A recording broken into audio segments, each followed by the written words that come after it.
আল্লামা সাইদির সাথে অনেকে আজহারিকে তুলনা করে, এটা কতটুকু যুক্তি? দুইজন দুই জিনিস। বলেন দুইজন কি? দুই জিনিস, এটা মনে রাখবেন। এটা ব্যাখ্যা দিয়ে দিছে, এক কথা বারবার বলার মধ্যে কোনো কি নাই, ফায়দা নাই। সাইদি সাহেব 1000 বছরে একজন। বলেন সাইদি সাহেব 1000 বছরে একজন, আজহারিও তার জায়গায় 1000 বছরে একজন। যুবকরা তার কথা বেশি শোনে না? তবে সাইদি সাহেবের আলোচনার ধরন আর আজহারির ধরন দুইটা কি এক?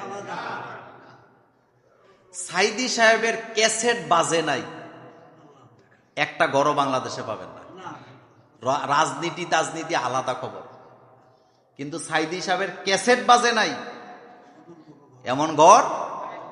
সাইদি সাহেবের একটা আলোচনা আছে মা বাবার খেদমতে। বাংলাদেশের ইতিহাসে মা বাপের আলোচনা বহুত করছে মানুষে, কিন্তু এত সুন্দর কোরআন হাদিসের দলিল দিয়া কেউ কথা বলতে পারে নাই। আমার জীবনে আমি কাউমি মাদ্রাসায়ও পড়ছি, আলিয়া মাদ্রাসায়ও পড়ছি, কলেজেও পড়ছি। আমি সকল ঘরানার আলেমদের আলোচনা শুনছি ছাত্র জীবন থেকে, কিন্তু সাইদি সাহেব কয়জন? এটা একজন। এদেশে তাফসির মাহফিল, এই কথাটার মানে, এই কথাটার মানে কি বলে, এটা রূপক নাকি? এই কথাটার এটা সাইদি সাহেব। এটা কে?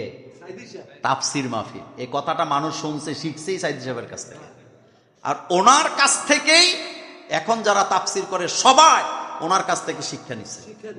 শোনেন, ওনার যে বক্তৃতার ধরন, ওনার যে আচরণ বক্তৃতার জগতে, যারাই ফলো করছে তারাই সফল। আজহারি সাহেবের আলোচনা যদি আপনি খেয়াল করেন, দেখবেন সাইদি সাহেবের গন্ধ পাওয়া যায়। আমি খেয়াল করি মাঝে মাঝে। তো উনি দেখছেন, আপনারা বইটই লিখছে, একটা কিতাব লিখছে, একটা তাফসীর লিখছে না, তাফসীর লিখছে না, হ্যাঁ, এক নজরে কোরআন। তো এটার অনুষ্ঠানে আমাকে দাওয়াত দিছিল, কিন্তু আমার ওই দিন 3টা মাহফিল ছিল, দিনে মাহফিল, রাতে 2টা ছিল, যার কারণে আমি আর অনুষ্ঠানটাতে যেতে পারি নাই। কিন্তু মূল কথা হলো, একজনের সাথে আরেকজনকে কখনো তুলনা করে কোনো লাভ নাই। দুই জিনিস। আরেকটা কথা বলি, সাইদি সাহেব 1000 বছর মানুষের হৃদয়ে বেঁচে থাকবে তার আচরণের কারণে। তার আচরণ, মানুষকে ভালোবাসার ধরনের কারণে সে আপন হয়ে থাকবে। তার বিরুদ্ধে কখনো আপনি কোনো আলেমকে কথা বলতে দেখবেন না। তিনি কখনো কাউকে কটাক্ষ করে গালি দিয়ে বক্তৃতার জগতে কোনো কথা বলে নাই। এবং তিনি কাউমি আলিয়াকে এক করার জন্য বহু চেষ্টা, প্রাণান্তকর চেষ্টা তিনি করে গেছেন, ঐক্যের ব্যাপারে কাজ করেছেন।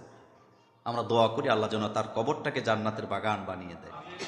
সুতরাং একজনের সাথে আরেকজনের তুলনা করার কোনো যুক্তিকতা নাই। আল্লাহ আমাদেরকে হেফাজত